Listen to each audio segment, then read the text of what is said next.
Hello. Today I explain how rockets are used to change the velocity of spacecraft. Newton's third law states that for every action, there is an equal and opposite reaction. This is why you feel recoil when firing a rifle.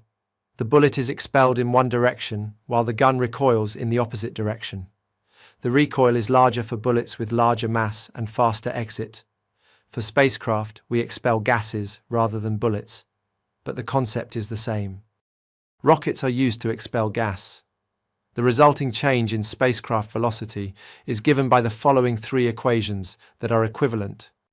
In these equations, the letter V preceded by the Greek delta symbol is the change in velocity called delta V.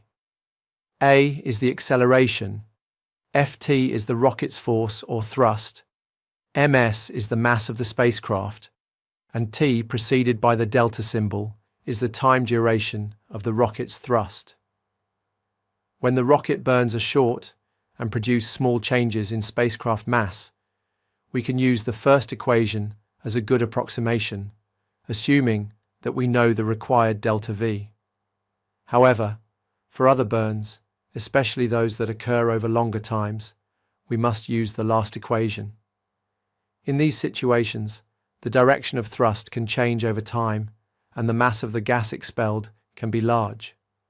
In our simulator, SOS, you can specify rocket burns either way, as a single delta V with magnitude and direction, or as acceleration with magnitude and direction, plus time duration.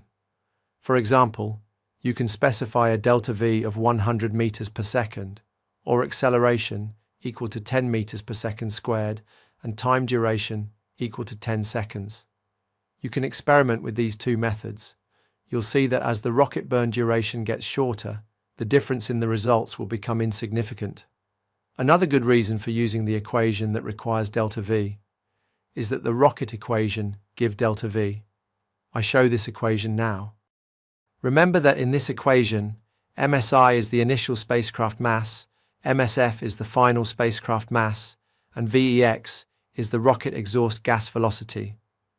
This equation is derived using Newton's third law, or conservation of linear momentum. Thank you for watching this video.